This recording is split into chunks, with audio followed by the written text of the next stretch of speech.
Excellencies, ladies and gentlemen, good morning, good afternoon, and good evening, depending wherever you are. And welcome to the World Bee Day celebration for 2023, celebrating the theme Be Engaged in Pollinator-Friendly Agricultural Productions. I am Thanawat Tiansin, Director of Animal Production and Health Divisions, NSA at FAO. I will be moderating the first part of the events in this morning. Today, we celebrate the 6th World Bee Day with the support of many exceptional members. And more importantly, this morning we have a privilege to welcome Her Excellency Natasha Pekbusha, President of the Republic of Slovenia, and also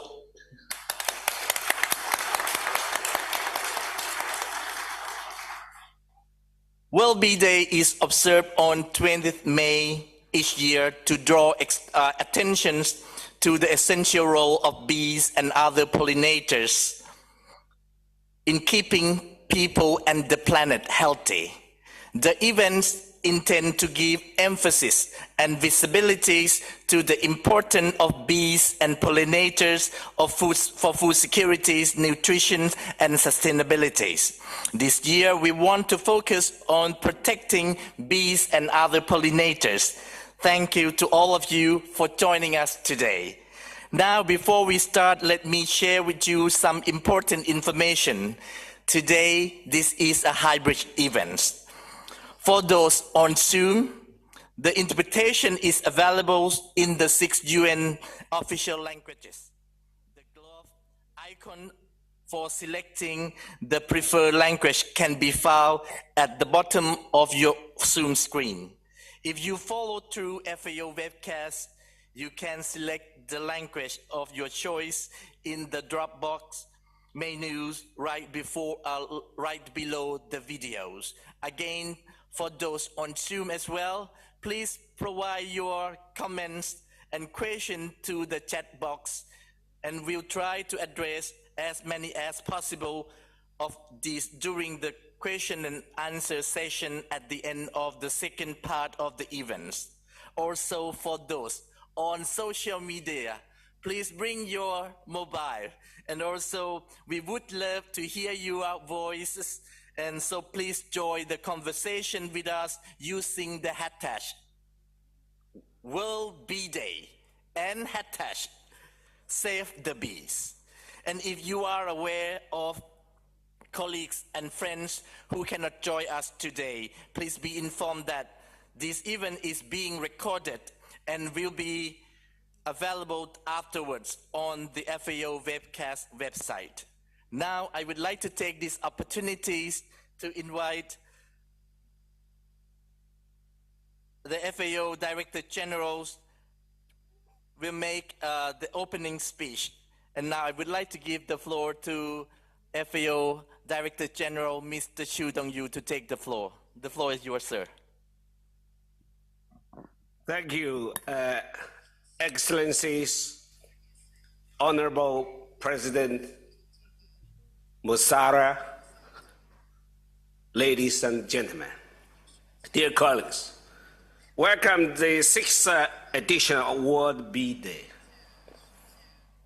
It's my great honor and pleasure to be joined first time by Her Excellency, the President of Slovenia, since they established this International Day. I have a very special, close feeling with this International Day, Bee Day. I really appreciate so many years support advocated by the Slovenia colleagues. You know, in Chinese pronunciation, the 20 May means I love you. 520, yeah? Of course, it's a day of the honorable pioneer scientist, agronomist from the Slovenia. Why I say that in Chinese also, you see they always promote the honorable country, Slovenia, their love in country, or full of love, Slovenia, love. So also, so that's really coincidentally happening together. Slovenia was the country that first supported the establishment of a World Bee Day back to 2016 at the FAO Regional Conference for Europe. I was a Vice Minister of China, so I was the first country to support this initiative. In 2017, the UN General Assembly proclaimed 20 May annually as a World Bee Day. I'm also joined by Her Excellency the Ambassador and the Permanent Representative for Uganda to FAO, and His Excellency Ambassador and the Permanent Representative of the People's Republic of China to FAO. Thank you for being here with us. I would like also to thank to the International Federation of Beekeepers Association, Apimondia, and that gentleman. And if you look at the FAO website, all the photos with my guest, he is my cover gentleman. Always I put the photo with him. Because he was with me in 2019. We sent the MOU virtually during lockdown time. Mr. Jeff Pettis for his continued support. FAO recognized the importance of bees and other pollinators, as they are the fundamental for the ensuring healthy ecosystem and food security, and around 75% of world crops which produce fruit and seeds for human use depend, at least in part, on the pollinators. You know, I was a plant breeder. We know what means of pollination. Without pollination, without seeds. Without the pollination, without the real harvest. Without pollination, without the lives to continue. Yeah, that's also the long way of the evolution. All the evolution needed pollination in a way and another. Bee and other pollinator provide a precious ecosystem service without a pay, without day and night. They work continuously.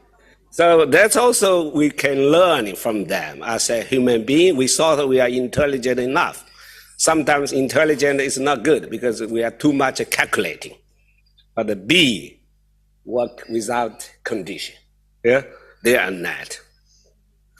Pollination that allow the plants to thrive and reproduce, and they contribute to maintaining the diversity of the plants, including many species of wild plants, as well as the production of the abundance of diverse and nutritious fruits, vegetables, and nut species. Unfortunately, bees and other pollinators are facing multiple threats and challenges, such as intensive monoculture production, improper use of pesticide, overuse of chemical treatment, and other industrial pollutions create the air pollution, soil pollution, water pollution.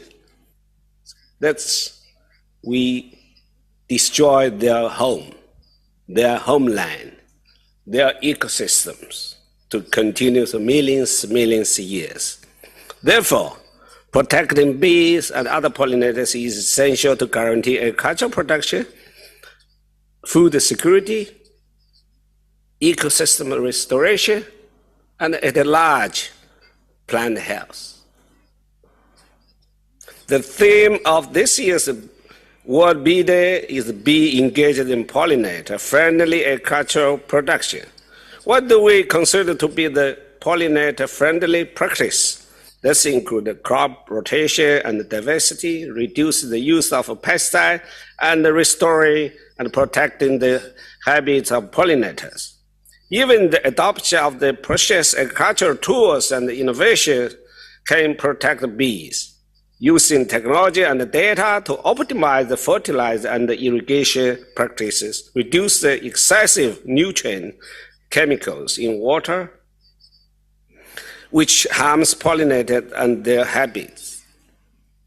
When we promote this type of the farming practice, we can help ensure that bees and other pollinators continue to play their critical role in agrifood systems to ensure they are more efficient, more inclusive, more resilient, and more sustainable. What is AFO doing to protect bees and other pollinators? We are committed to supporting members to implement the pollinator-friendly agricultural production practices by, one, first, supporting the sustainable beekeeping practices. Second, providing guidance on the adequate use of pesticides. And third, encouraging pollinator-friendly agricultural production. We also look forward to having the rising awareness advocate for pollinator conservation by working side by side with all the relevant partners, including the private sector, farmers, organizations, civil society, academia, and other intergovernmental institutions. Dear colleagues, our food security, nutrition, and health of our planet depend greatly on bees and pollinators. And the celebration of the World Bee Day is a reminder of the urgent need to prioritize efforts to protect them. I look forward to our increased collaboration to find a new and innovative way to be engaged. Thank you.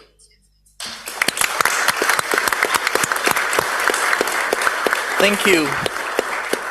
Thank you very much, Director Generals, for the inspiring remark on the important role of bee. And as our Director General mentioned earlier, 20th of May in Chinese mean I love you. Which actually you can see that our bee honeys, how sweet it is. And that's why honey and bee really show us how bee love us and love this world as well. Without bee, there is no pollination. Without bee, there is no food security. Without bee, there is no eco-restoration. And that's why, as Director General mentioned as well, bee work all days and all night. Even though at FAO, all of us don't work at all days and all night, but we need to work as a team, as a bee, that they work in the colony, work together as one team. And that's why thank you very much for your good example that showed to us. Let me, in welcoming Her Excellency Natasha Pek Musa, President of the Republic of Slovenia, the country that play an essential role in promoting the importance of bees and pollinators worldwide. Madam President, the floor is yours, please. Thank you very much. Before I begin with my official speech, I would like to thank you, Director General, for having a nice talk with you just half an hour ago. He wished me to be as hardworking as the bees are. And I said, I will be, I promise, especially on climate change and on food security. So I gave a promise to the Director General that I'll be a bee from a bee country.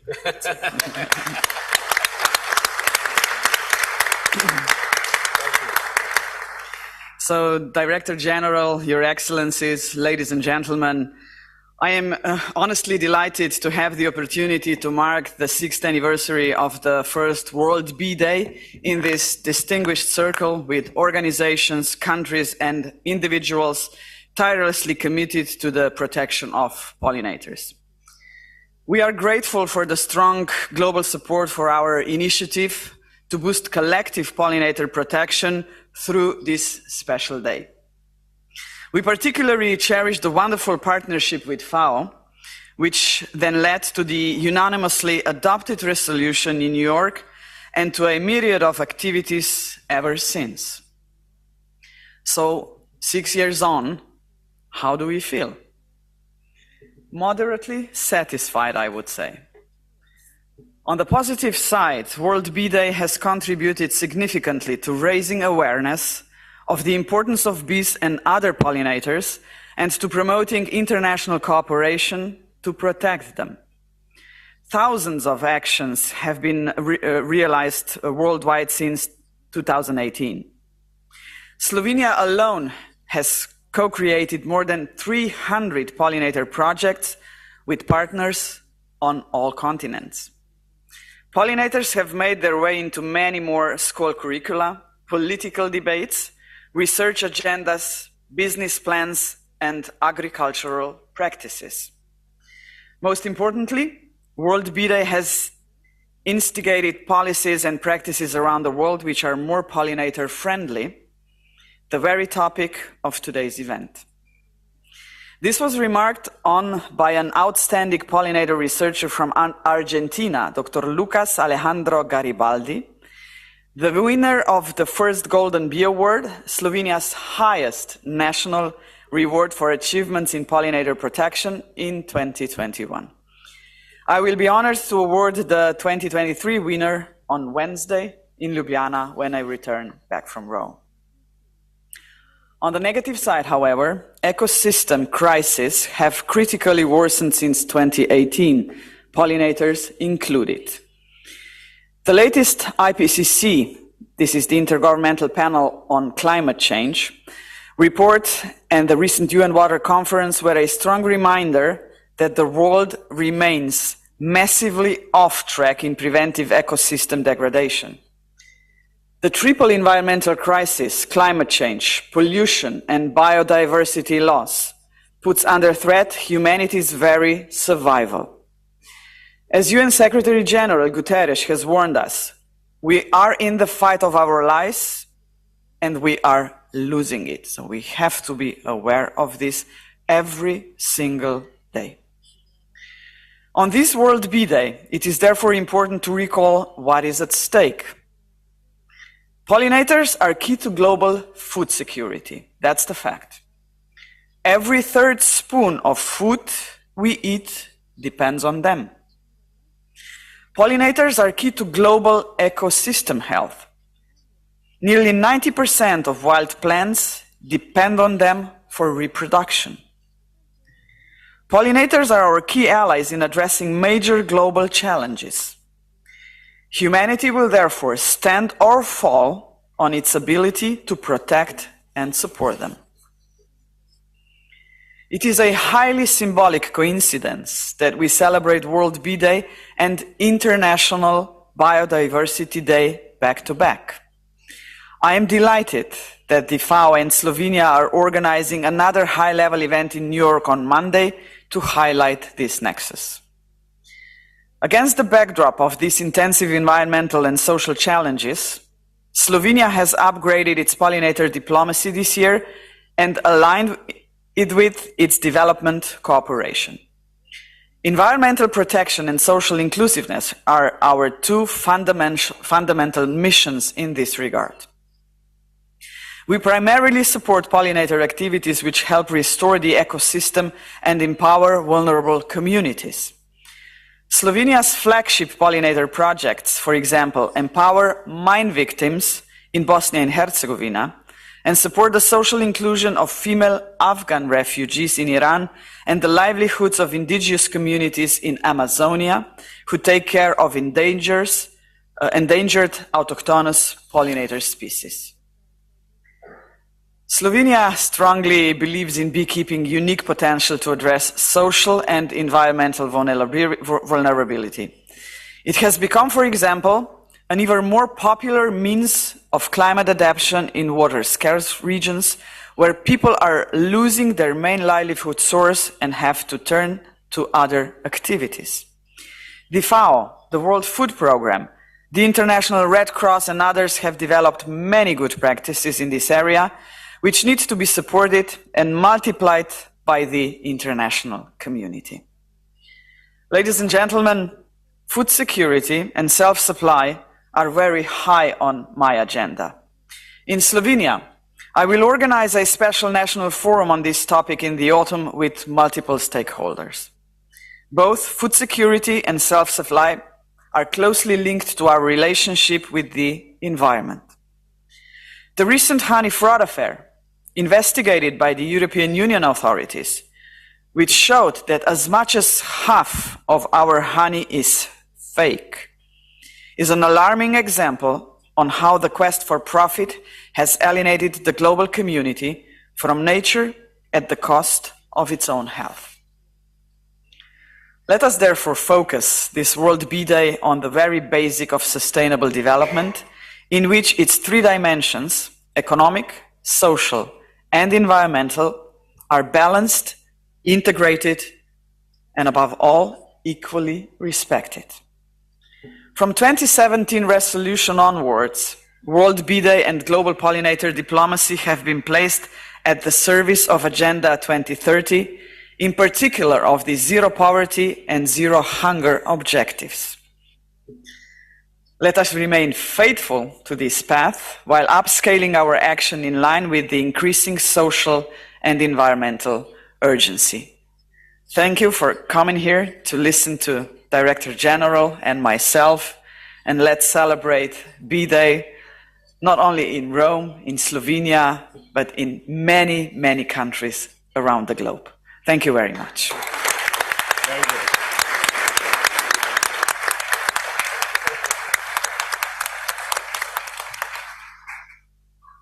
Thank you very much, Madam President, for your strong support and also commitment for climate change, for beekeeping, for food security, agri-food system transformation, and also ecosystem restorations. And also we join you to celebrate the World Bee Day around the world. Thank you so much for your support. More than welcome. And now I'm delighted to invite a representative of the country that is working for the green development of bee products in Asia. It is a pleasure to invite His Excellency Guang Devu, Ambassador and Permanent Representative of People's Republic of China to FAO. The Ambassadors, the floor is yours, please. 谢谢主持人，尊敬的萨穆尔总统阁下，尊敬的驱动玉总干事，尊敬的各位阁下、女士们、先生们，很荣幸出席今天的活动。蜜蜂及其传粉昆虫对生态系统健康和粮食安全至关重要。据统计，全球超过75%的农作物品种，一定程度上要依赖授粉提高产量和质量。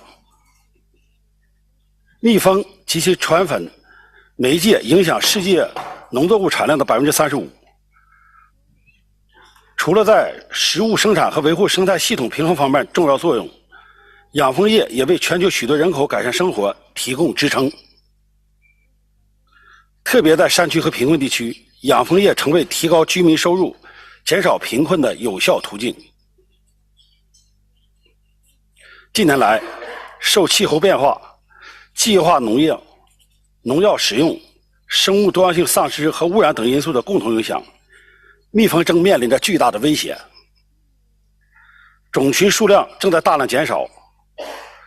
如这一趋势持续下去，不仅会影响主要农作物产量，水果、坚果、蔬菜等多种营养作物也将因缺乏授粉而退化消失，引发严重的营养不均衡问题。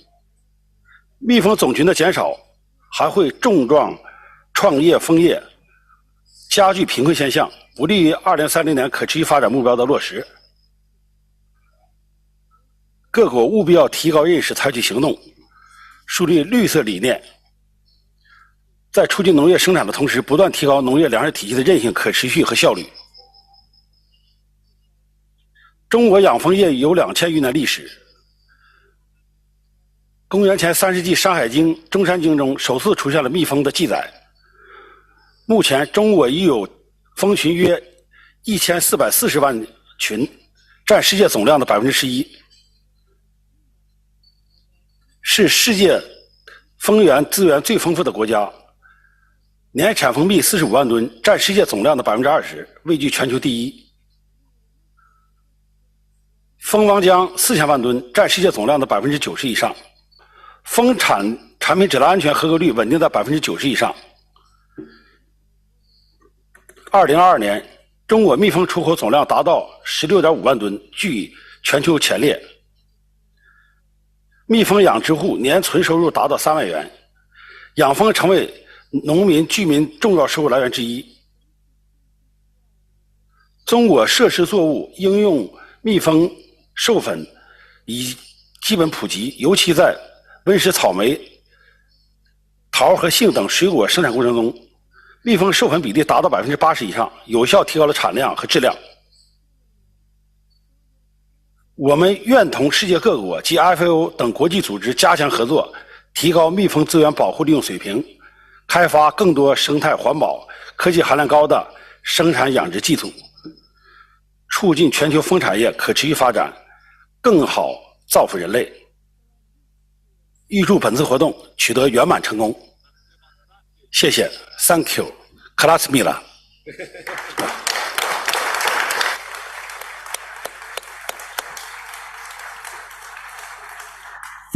Thank you very much, ambassadors, for your insightful words. And also, we learned that China's working in preventing biodiversity loss and also promoting the important roles of the green development of green products. With the stage so ably set by our distinguished speakers, and also with the presidents of the Republic of Slovenia, our director generals, and also ambassadors of China. Now, the celebrations of the first sessions conclude. And I'm pleased to invite my colleagues, Mr. Ronnie Bedworth, Senior Agricultural Officers, Plant Production and Protection Divisions of FAO, who will be moderating the technical session and the rest of the day events, with closing remarks by Directors of Plant Production and Protection Division, Mr. Shah.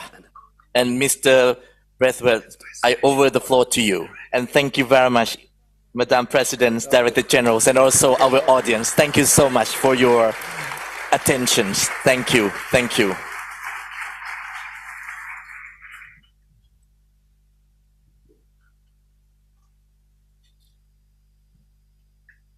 Yep. Thank you.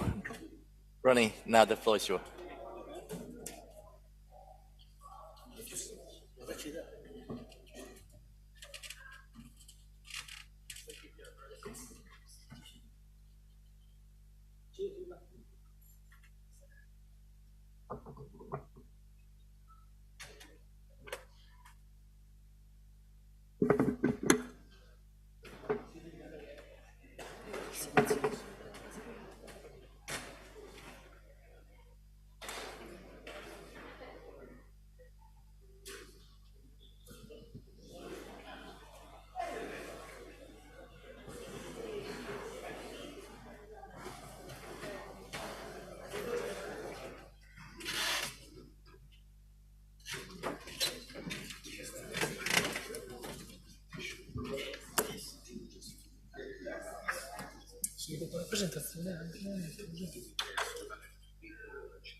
Excellencies, ladies and gentlemen, good morning, good afternoon, and good evening to those online.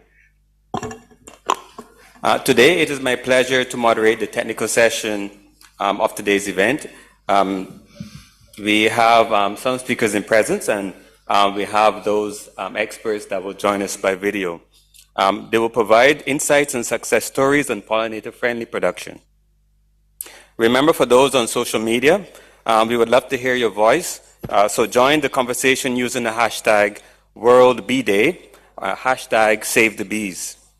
Before we start with this part of the event, please don't forget that we have interpretation available via Zoom and via webcast. So without further delay, let's start with the technical speakers. The first speaker is Ms. Kelly Bills. She's not able to join us in present, but she has sent a video for us. So please, can we have the video from Ms. Kelly Bills?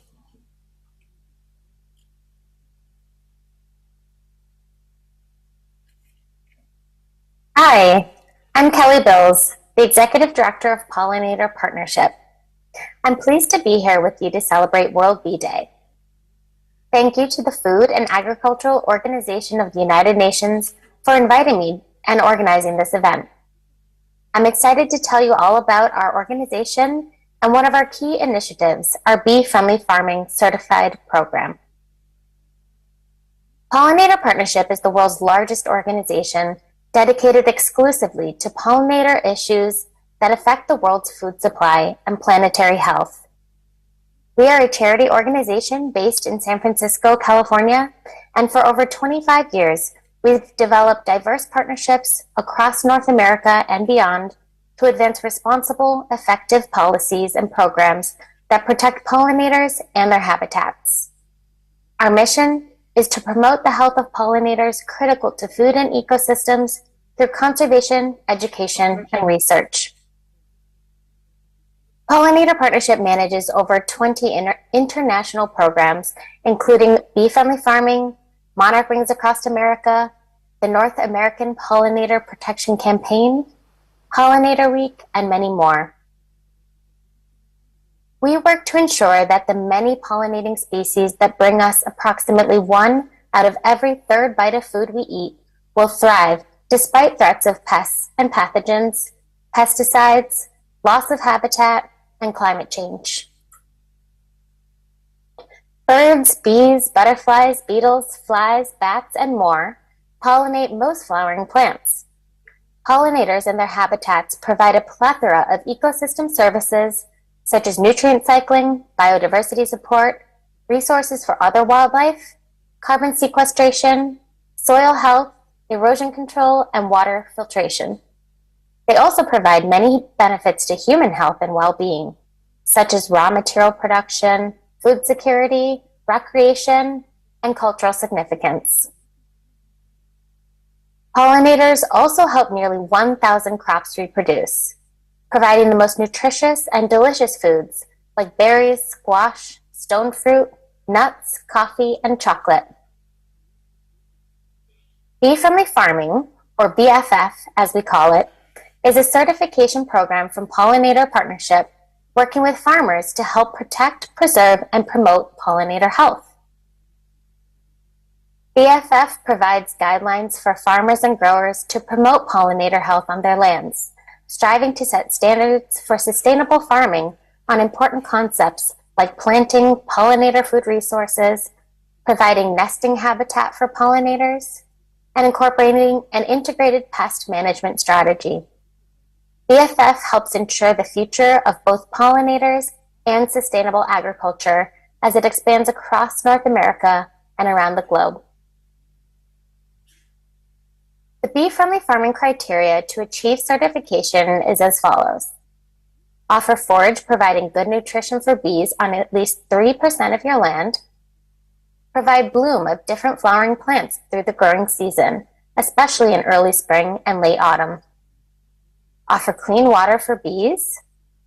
Provide permanent habitat for nesting for wild bees through features such as hedgerows, natural brush, buffer strips, or bare ground. And practice integrated pest management, aiming to reduce or eliminate the use of chemicals. This program is meant to be rigorous, yet achievable. We have certified over 250,000 acres of farmland since 2020, which includes more than 80,000 acres of pollinator habitat.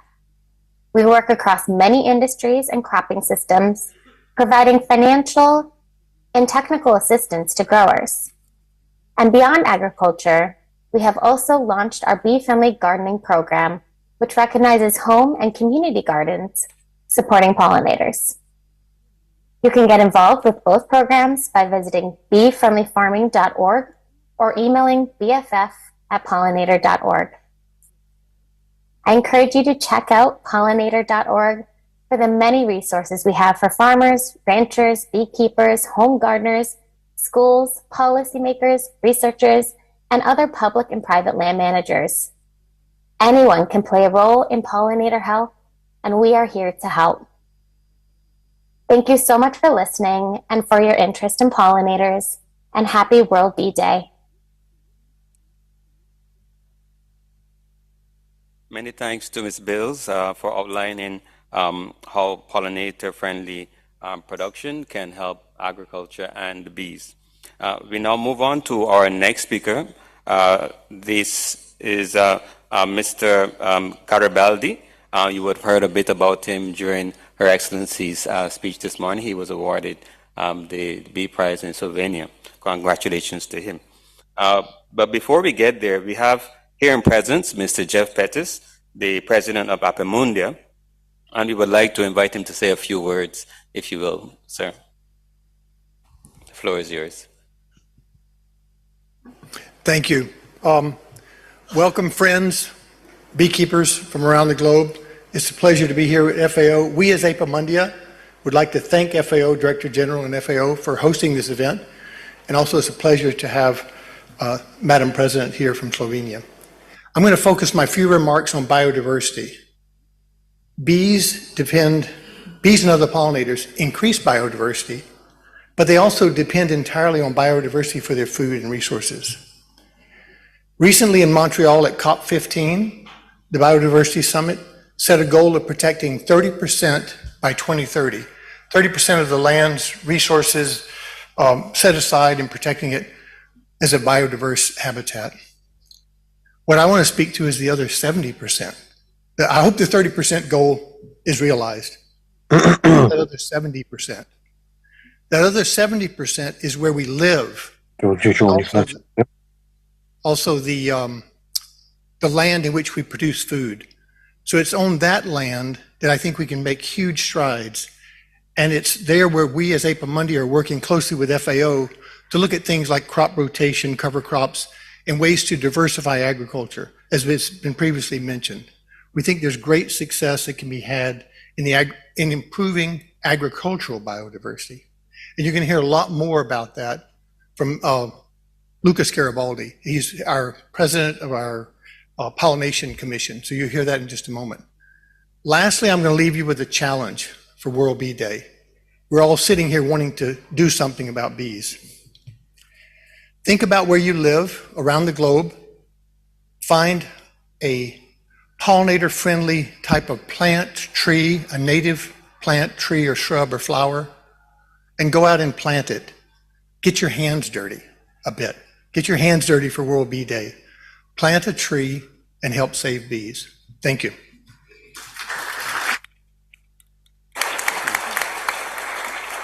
Thank you, Jeff. It's great to have Apemundia here with us and for reminding us that we also have a role to play. Please, now let's have the video from Mr. Garibaldi.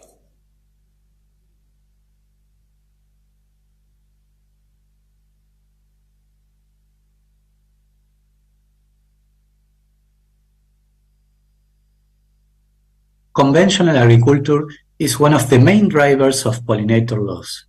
Therefore, as a research team, we are working in developing technologies to transform conventional agricultural landscapes, as you see at the top, which are based on large square monocultures with very low biodiversity and a great use of agrochemical inputs, into pollinator-friendly landscapes, as you see at the bottom, which have more biodiversity, not only crop diversity, but we also develop biological corridors and restore natural and semi-natural habitat.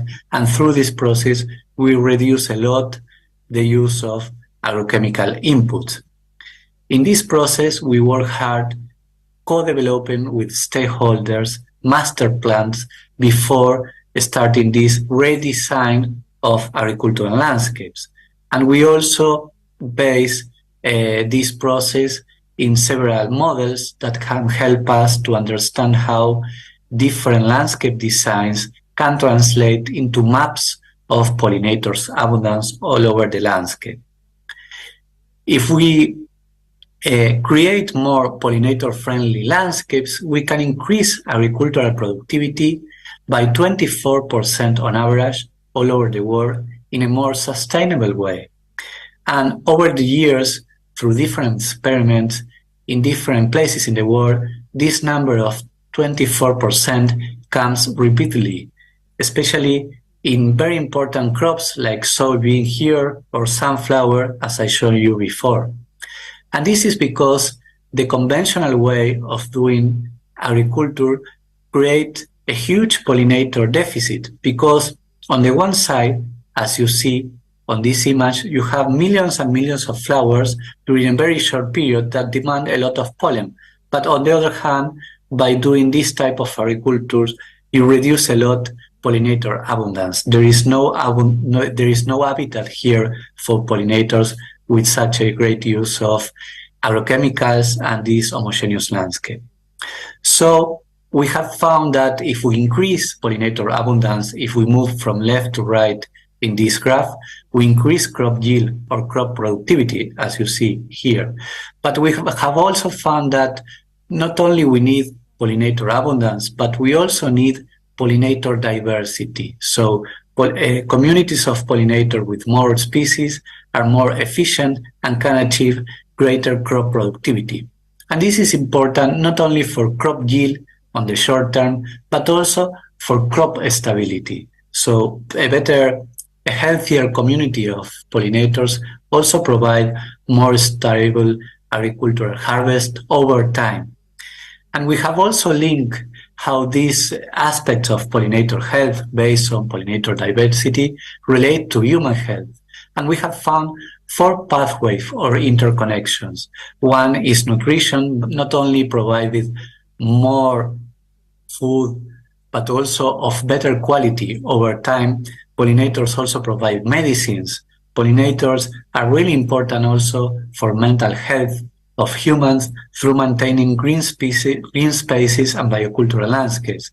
And pollinators can also be thought or used as an index of environmental quality. If we have more diversity of pollinators, we are going to have less contaminated water, air, and food. We have also found that these pollinator-friendly landscapes provide more jobs in many countries of the world. And finally, creating these pollinator-friendly landscapes is really important to achieve net zero emission by 2050 and also to achieve the targets of the coming Montreal Global Biodiversity Framework by 2030. Thank you very much.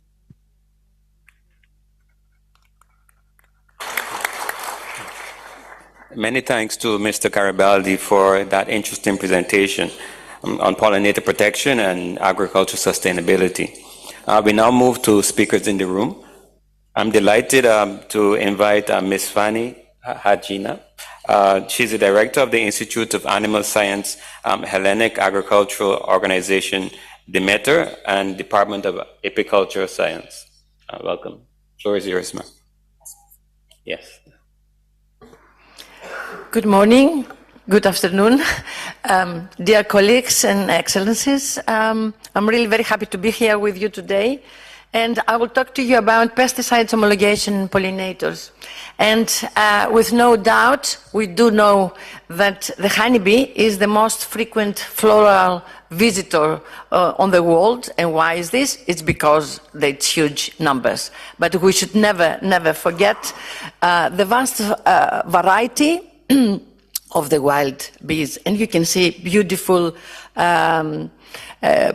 colors, and it is their biodiversity, but also their services in pollination that we should value. So we have pollination, and we also have the bee products that they make bees as a very big group valuable to us.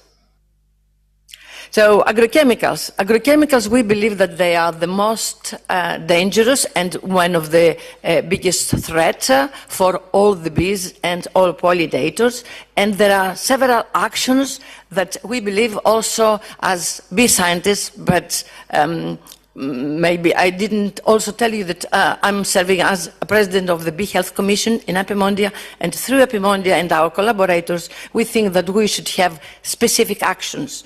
One of them could be agricultural bee-friendly policies, For example, reduce pesticide use and management, collaboration between farmers and beekeepers, we need to work on this, promotion of organic farming and beekeeping, maybe we can achieve some of this through the Green Deal, improved risk assessment methodology and homologation of pesticides and the other bees. And if we are based on the regulation of 2019 until the present, that is, it had one basic principle, and that was the precautionary principle, that we need to approve chemicals for use that they do not have any harm effects of the plants, of course, humans and animals. And if you search, then you can find a lot of guidelines and guidance documents that we use in risk assessment for pesticides, also veterinary medicines, any chemicals, that mainly they focus on honeybees, but we are lucky now, we already have also for bumblebees, and we are producing for the solitary bees as well, which is really good because these are the tests that they are approved and they can show us how we can measure toxicity, chronic or acute toxicity. Like, of course, there are guidelines and guidance documents for other organisms. And if you remember, from 2013, the guidance document from EFSA was really very conservative.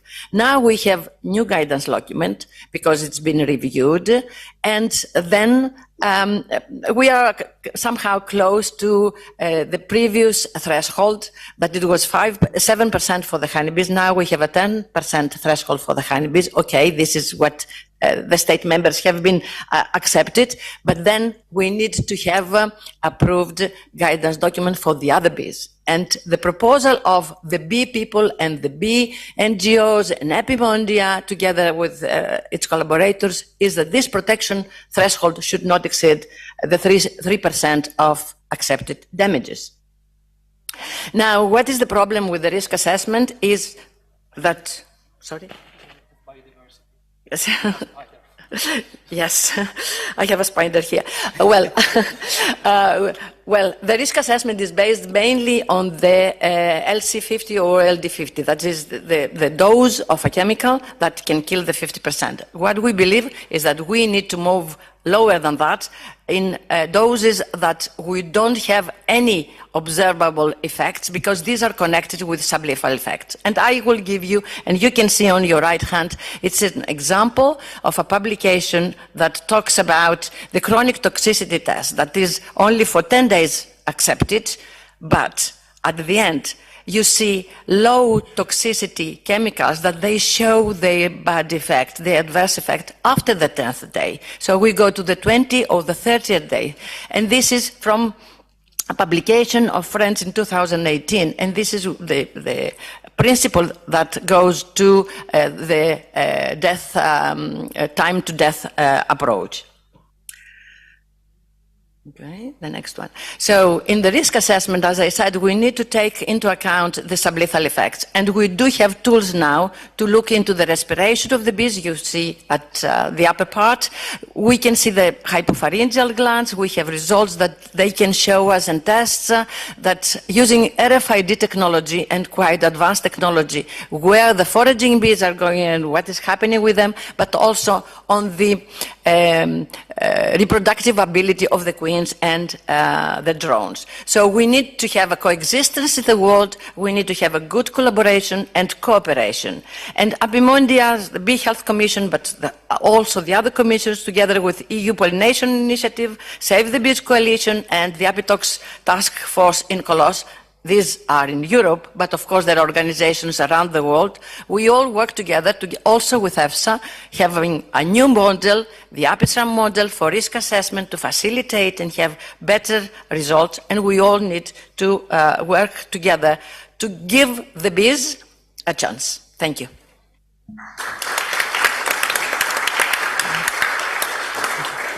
Thank you, Ms. Hajina, for linking pesticide homologation and pollinator protection.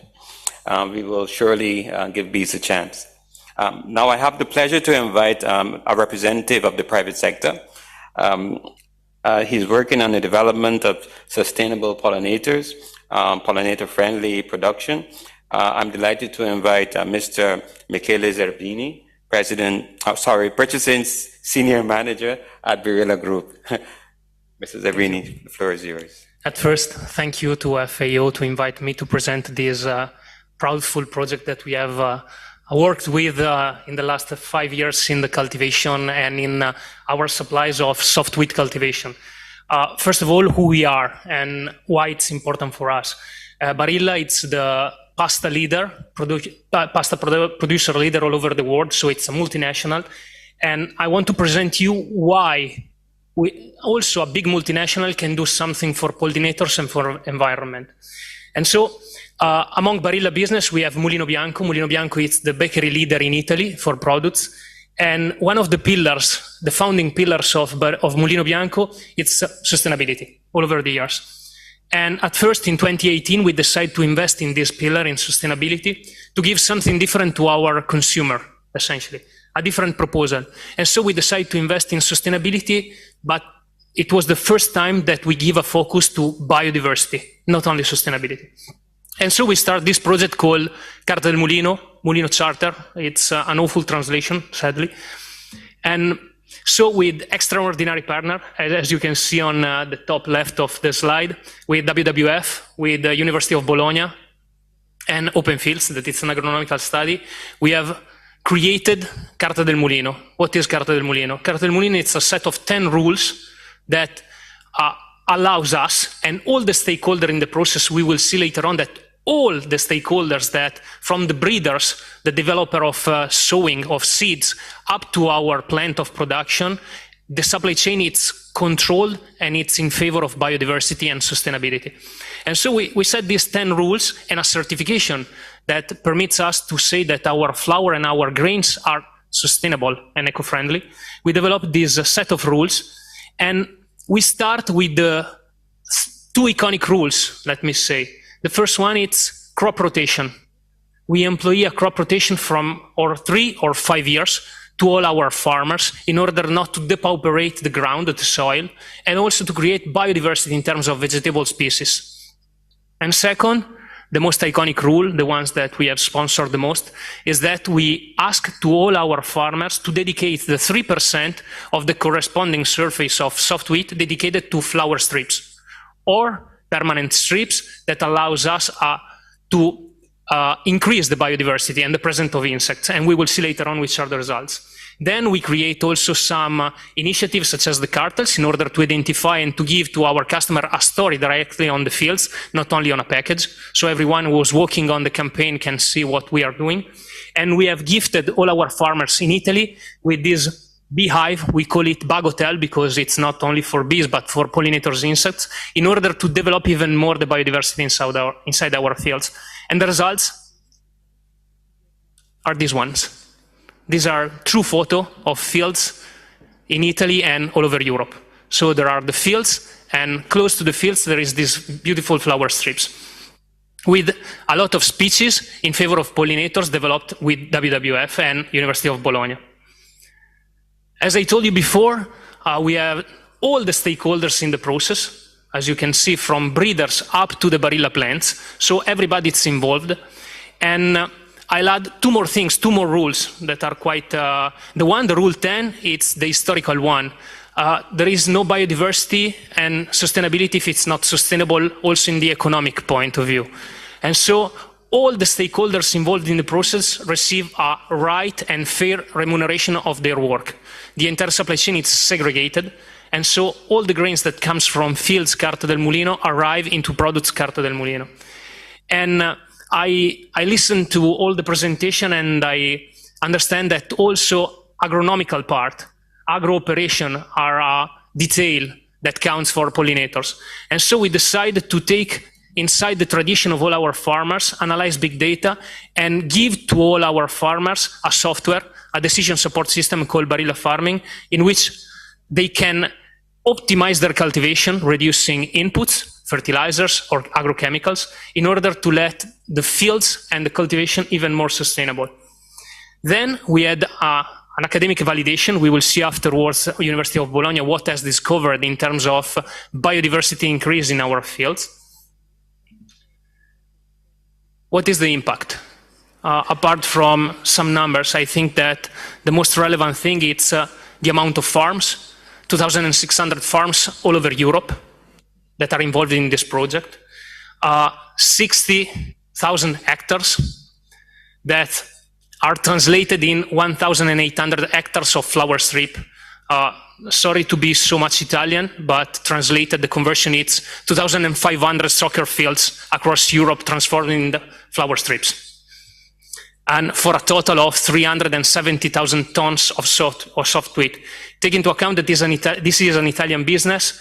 This amount of wheat represents roughly the 10% of the total utilization of wheat in Italy. So, in terms of biodiversity, which are the results? The very first graph that you can see, the histogram, it's our mostly proudful result, is that all the three types of pollinators, Lepidoptera, apoids, and syrphids, has increased inside our fields by far more than 100%, all over the places. And so this is our main results and our main source of proudness. And one thing that I understand, it's not only biodiversity and decreasing the amount of chemicals on the agronomical part. It's also this biodiversity helps also to have a benefit, that is the increasing of positive insects that can prevent from aphids and other negative insects in the cultivation. So this means a reduction of chemical. So it's a circular result. And as you can see, in all the fields interested in this supply chain, we have an increased amount of coccinellids, positive insects, that prevent from negative insects and negative consequences on our crop and our results. And so the last one is the results of mummies. So that means that the positive effect of positive insects has been shown across all the fields close to the flower strips. Thank you.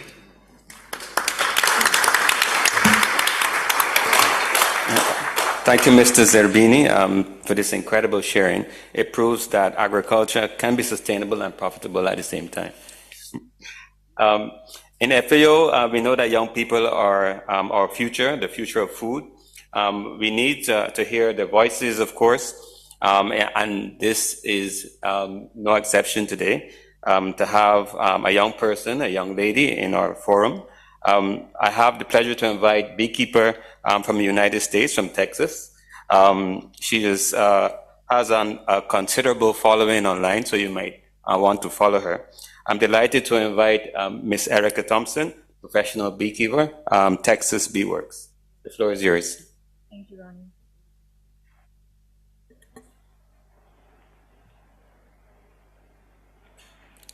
Hello, my name is Erica Thompson, and I'm a full-time professional beekeeper from Texas.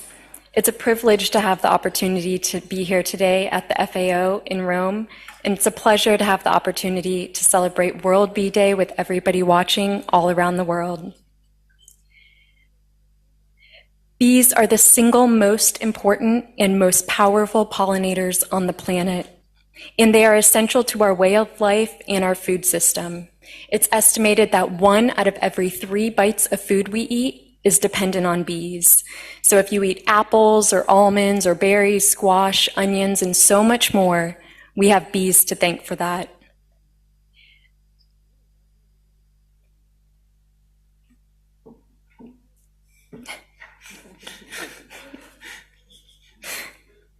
May I get some technical assistance?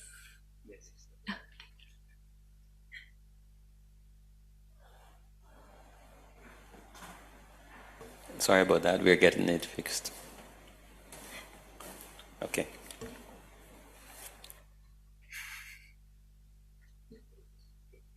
Yeah, thank you. But bees need our help. As a full-time professional beekeeper, I spend a lot of my time with bees. Most of my work as a beekeeper involves removing wild colonies of bees from places that interfere with the lives of humans. All of the colonies I remove, I relocate to a place that's safer for bees and for people so that they can continue to do the important work they do for our planet and for our food system in peace. But honeybees aren't the only bees that need our help.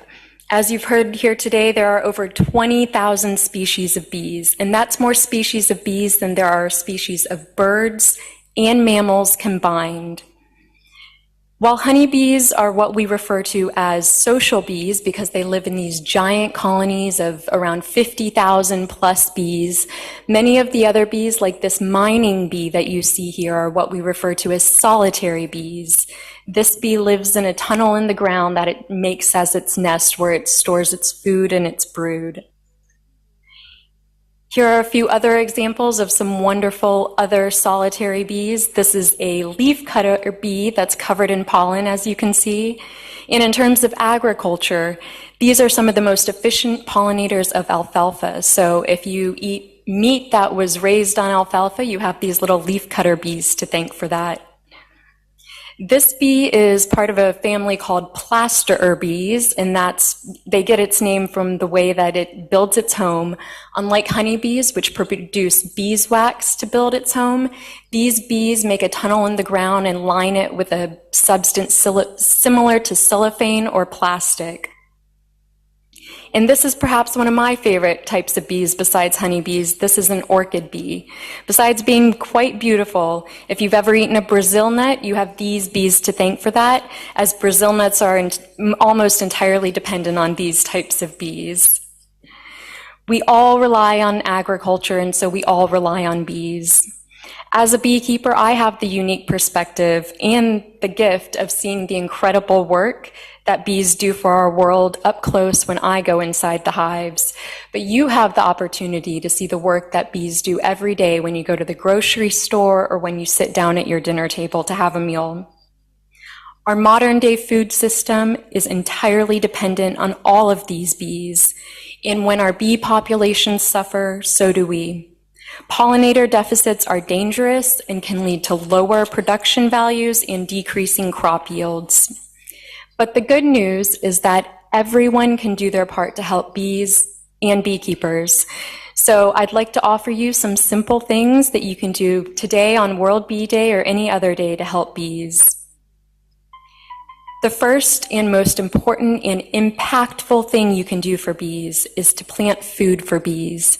Plant flowering bushes and trees that will provide food for bees, since they, like us, need a very diverse diet of things to forage from. And native plants are always best. Native plants simply means something that grows naturally and is indigenous to an area and that wasn't introduced by humans. These are some bluebonnets. They're the official state flower from the great state of Texas, where I'm from, and they're also a very important early source of pollen for honeybees there. Another important thing you can do for bees is to provide habitats and homes for bees. This is an example of a simple thing everybody can do. It's a bee nest made out of hollow tubes where some of these solitary bees can live and store their food and their brood.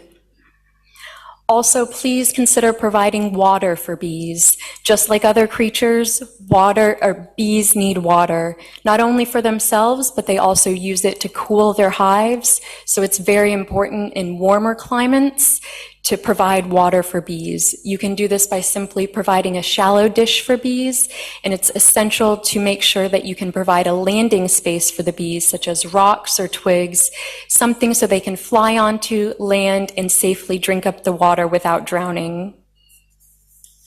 And of course, avoid using pesticides.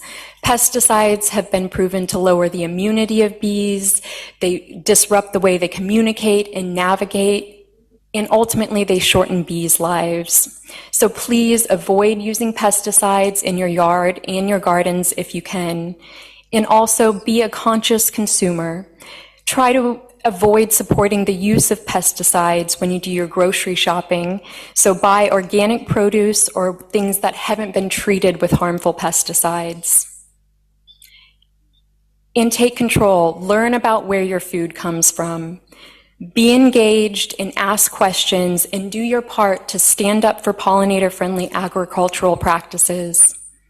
It's time that we hold companies accountable for the way that they're treating our environment, and we can all use our voices and our purchasing power as consumers to vote for better methods of growing crops. And finally, please support your local beekeepers and farmers. These are noble professions, and beekeepers and farmers are directly responsible for producing and protecting our food supply. And there's no better day than World Bee Day to come together and recognize the important work that not only bees do, but also beekeepers and farmers do for our agricultural systems. And I believe that if we all work together, we can make every day another great day of saving the bees. Thank you, and happy World Bee Day.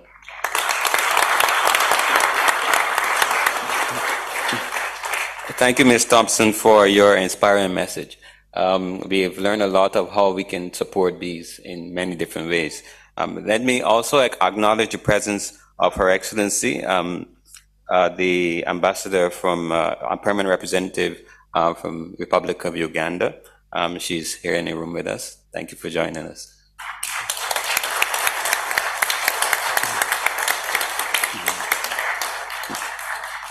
We have now completed the technical session of World Bee Day. We have a question and answer session. We will first take a few questions from the room, and then we will check some questions from those who are viewing online. Do we have any first question? Jeff Bettis, you have a question. I can project, I think. No, we have a mic. Yeah. Thank you. I was super impressed from the Berea presentation, simply because wheat does not require pollination. You're doing all this work and producing a beautiful product, and we think of the crops that require pollination, sunflowers and things like that, but you're working with a crop, primarily wheat, that doesn't require pollination, and you're doing an excellent job. So just congratulations. Thank you. Thank you for your contribution, Jeff. We have another question. Yes. Yeah, thanks a lot. Also for Michele, yeah, likewise, I love when I'm driving through the countryside and you see all the flower, wildflowers in the fields. But I wanted to ask about the certification scheme, more about how it was developed, who was involved in that, and then do you have also criteria on the use of pesticides as part of that certification scheme? Thanks. The part of certification, it's probably the less romantic part of the entire project, in the sense that declaring something only to make greenwashing, it's something that it's not allowed in our company. And so at first, with legal department, we search a certification that can allow us and control the entire process and permits us to say that everything is sustainable and there is control. And so we have make a search inside the different certification available, and we found that ISSC Plus, that is the current certification that we use, that at first was supposed to be for biomasses, for biofuel. We see that it's adaptable also for crops, commodities crops. And so we adapt some way, we develop something with them that is specific for our supply chains, for our supplies of wheat. And then we selected that one. And we see that throughout all the years, the 5 years of project, also they develop something for normal crops, no biomasses, no biofuels. And so they are co-developing with us something appropriate for crops. And the second part was about pesticides. About pesticides, at the very first part of our project, the must is to avoid neonicotinoids for the curing of seed, if the terms is correct, and to avoid any type of pesticides on flower strips. Then the second part, because we have also relevant issues on food safety during the crop, our indication is not to stop the use of pesticides or agrochemicals. What we have seen in other experiences on durum wheat for pasta, for example, that it's a sustainability project that goes through 15 years, something like that. We have seen that it's even more than using less, it's optimize them, using them only if necessary. And so we take the the biggest threat and the biggest opportunity of our farmers, that is tradition. There are a lot of data inside of their tradition, but they maybe stick too much with tradition.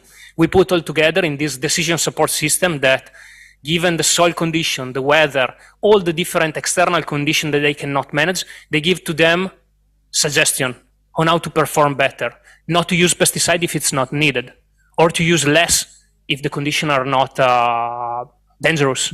And so we cannot say that we don't use pesticides. We optimize the utilization of pesticides. And we have seen that all over years, we have reduced a lot the percentage. Take into account that I've read something that almost 70% of fertilizer, for example, implied in the cultivation are dismissed, are useless. And so in our part of cultivation, durum wheat, soft wheat, basil, all the agro commodities that we are involved in, the reduction, it's optimization. And we have achieved good results. Thank you, Mr. Zerbini. I'm sure Director Shah, the Director of Plant Production and Protection Division, was happy to hear about your word on optimization. He always reminds us that we need to optimize the use of our inputs. Thank you. My next question is for Erica Thompson.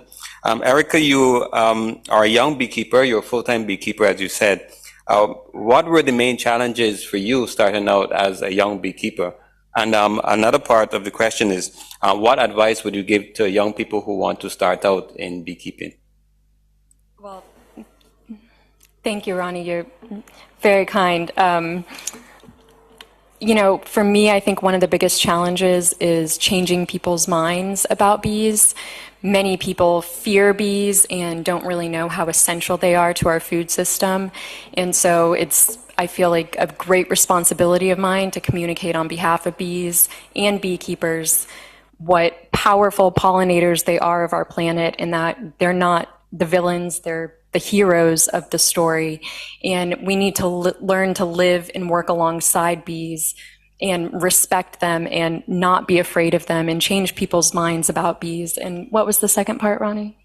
The advice you would give to young beekeepers? Yes, I would say just get started. If you have any interest in bugs, bees, if you were like me as a child and you just loved being outside, you love nature, you love animals, start learning about bees, reading everything you can about them.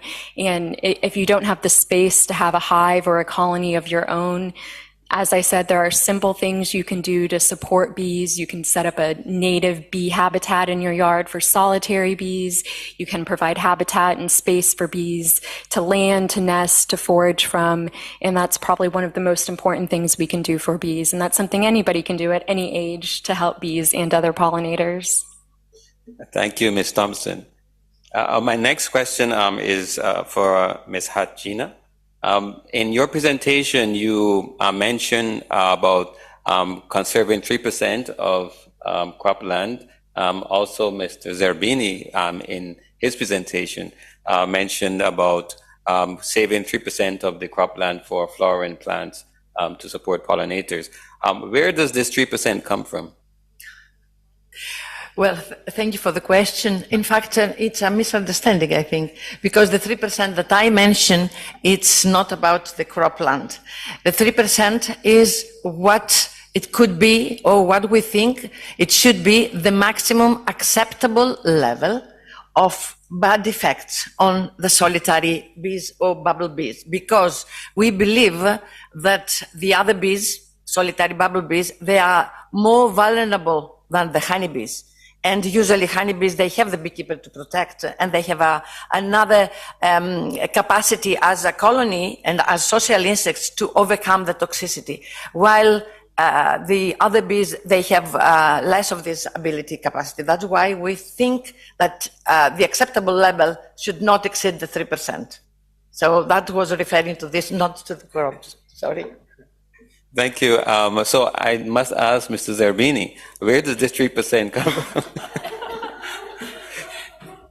Okay, no, the 3% comes from, first of all, it's in top of the areas that CAP policies request to all farmers across Europe. So it's something on top in addition. And it comes from a discussion with our partners, WWF, in it could be a right amount to dedicate to biodiversity and not to strip too much from food cropping, and not to request a biggest effort to our farmers, because we have to have this trade-off between production and dedicating to biodiversity.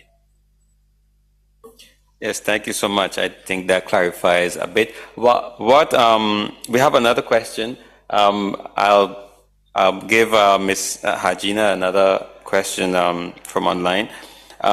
With respect to the challenges that you may have faced working with the homologation of pesticides and pollinator protection, is there an enabling policy environment that helps you to do this, or are they very challenging circumstances?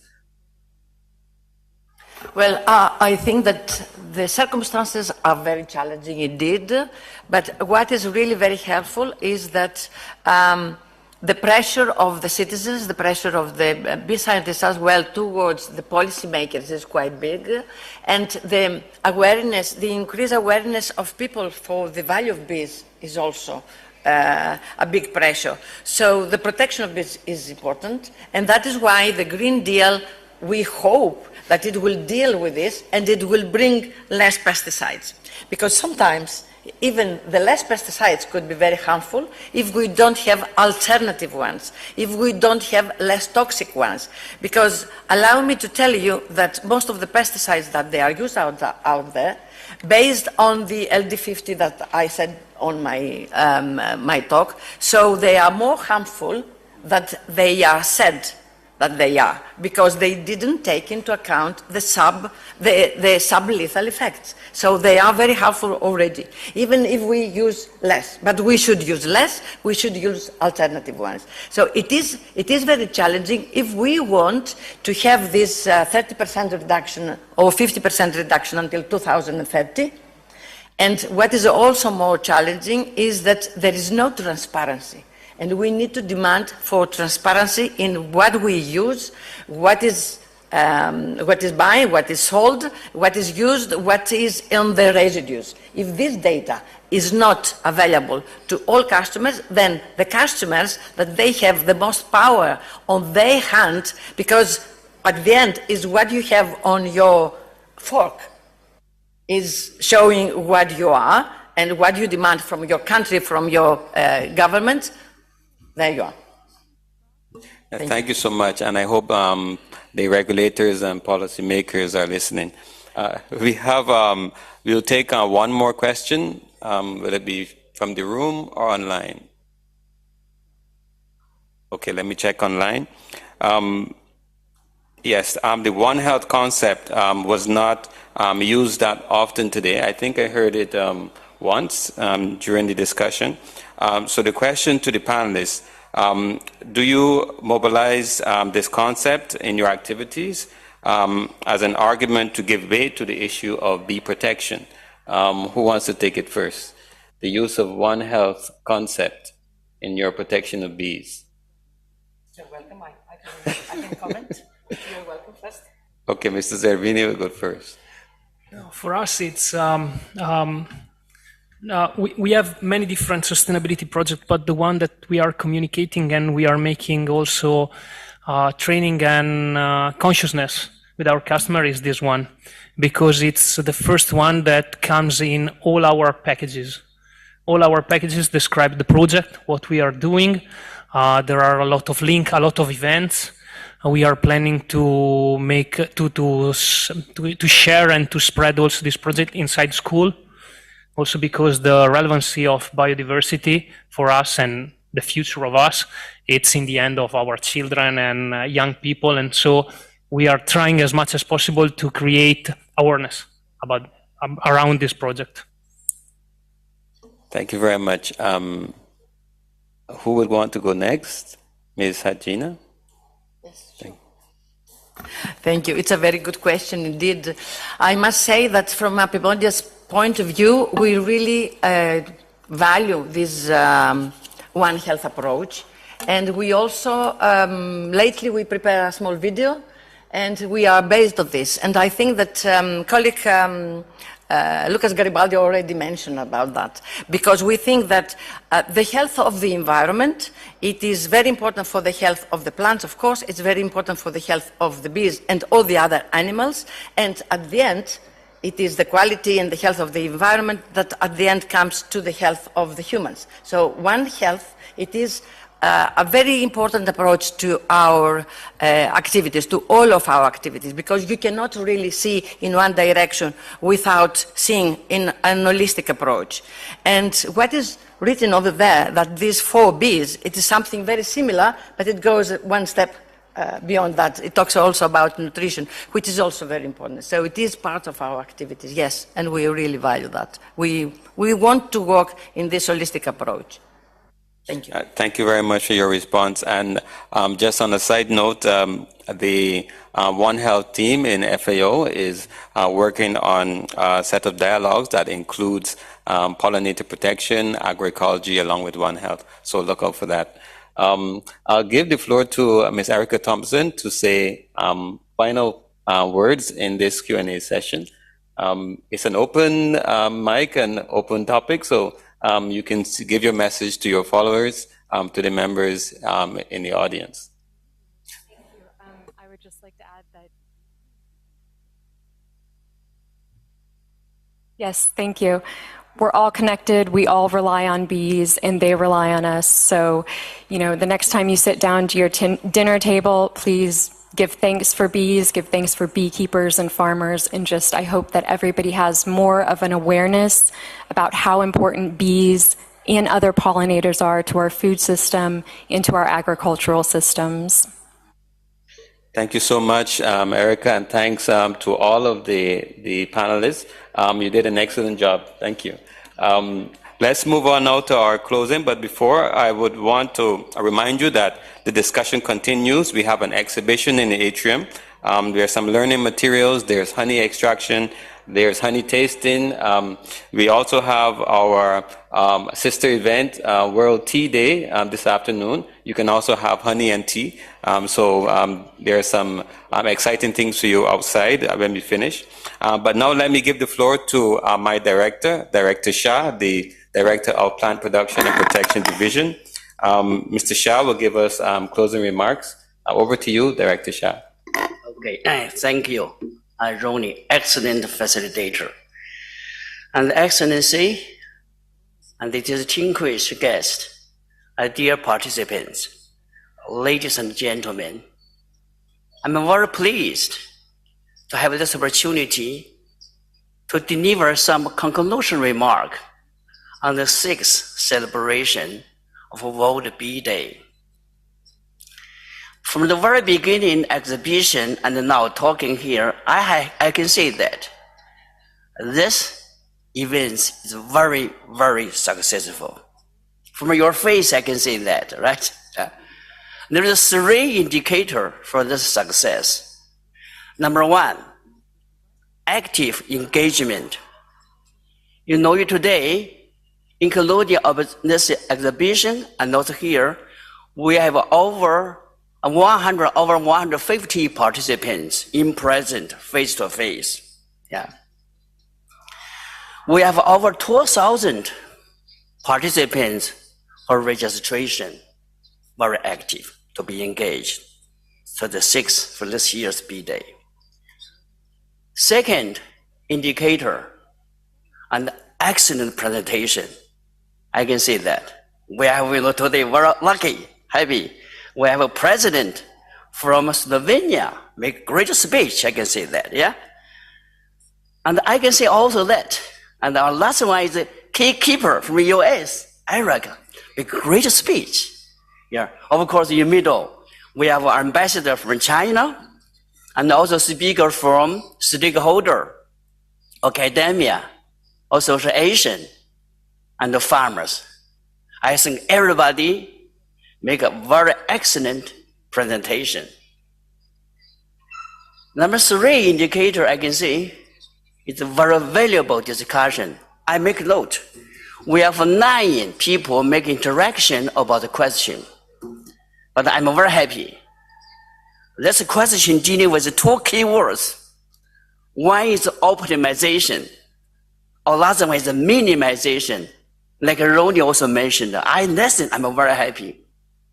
Nowadays, if we really want transfer to a more inclusive, more efficient, more inclusive, more resilient, and more sustainable agri-food system for better production, better nutrition, better environment, and better life, we need very good production, because production is the heart of this mission.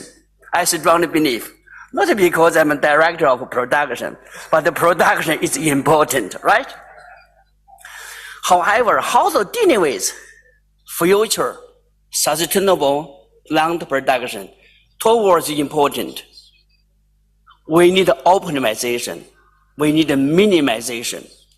What's the meaning? Optimization, this means optimizing all the positive aspect of agro production system. This means we need a very good structure of the system, very optimal structure of the system, optimum functionality of the system, and optimum surface of the system. Who provides the surface? B provide a very good surface.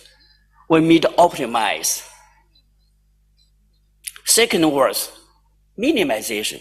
What's the meaning?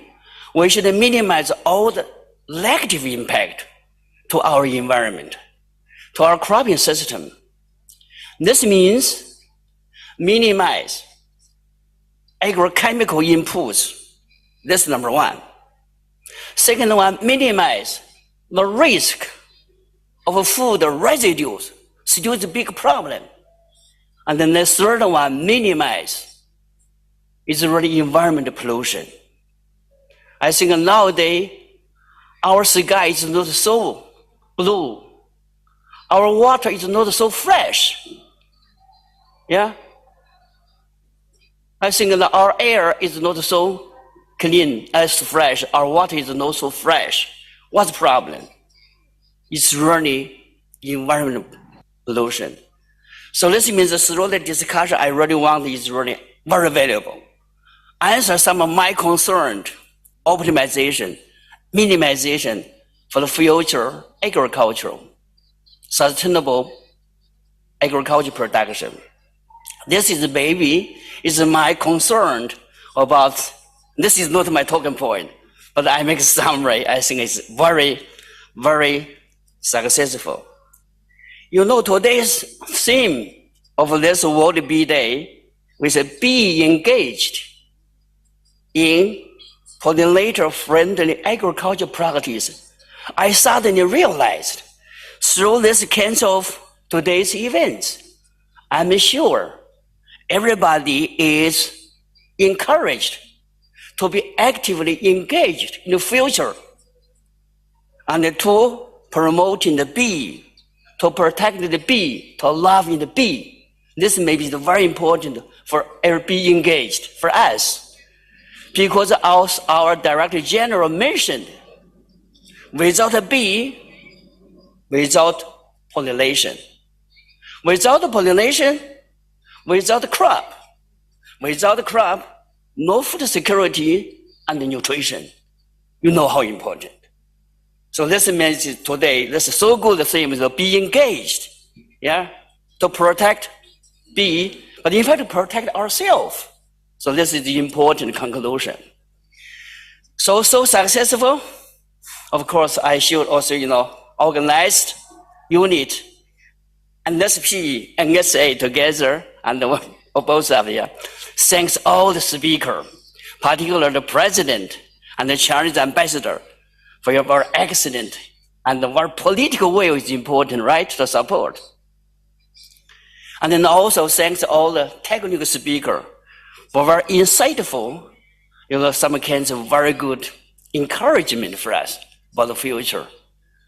Of course, we should thank all the people so active in person participation and also online, over 2,000 people for registration. So you can see how today's the people is really be engaged. Yeah, very good. So before I make some conclusion remark, close to my speech, I really maybe want to say something, 3 key take away message for you in consideration. Number 1, please realize protecting bee and the other pollinator could provide an essential ecosystem service. And this will be contribution to sustainable agricultural production. Second, promoting population-friendly farming system service would help ensure bee and other pollinator to play their crucial role in supporting sustainable agro-food system. Number 3, the preserving bee and other pollinator would greatly facilitate transition to more efficient, more inclusive, more resilient, and more sustainable agri-food system. This is really very important for us, and the bee is a very important central player for sustainable of our system. So FAO will continue support the country to strengthen protection of bee pollinator through promoting pollinator-friendly practice and also providing guidance to legislator and the regulator to pollinator protection. I kindly invite you all to the exhibition in Austria, and where you will find more example and more evidence on the importance of bee and the food for agriculture. And please also take opportunity to experience the taste. This is the real bee there, right, in nature. And maybe you never taste, this is nature flavor. So I'm sure you will harvest a lot. Let's work together to promote sustainable development of bee industry globally, regionally, and nationally. So I wish all of you a very pleasant and productive World Bee Day. We are looking forward to meet you again at the World Bee Day in 2024. I thank you all. Thank you. Thank you, Director Shah. Thank you very much. We close this session, but the celebration continues here at headquarters in the atrium, but also next week in the offices in New York and Geneva. Monday and Tuesday, there are events celebrating World Bee Day. So continue to be engaged. Thank you very much.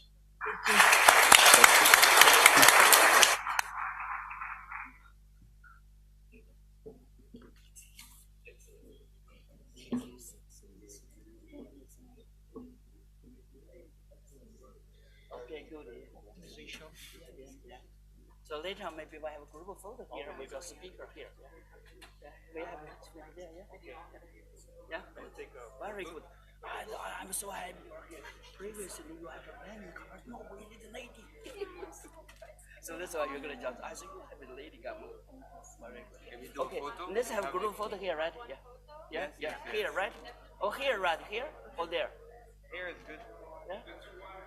And it comes I think there, right? Okay. Maybe we can just take the chairs a little bit. Okay. Yes. Where? Yeah. Okay, good. If the chairs go away, everything is good. fit in it. Yes. Yeah, okay. Come here. Yeah. And then I will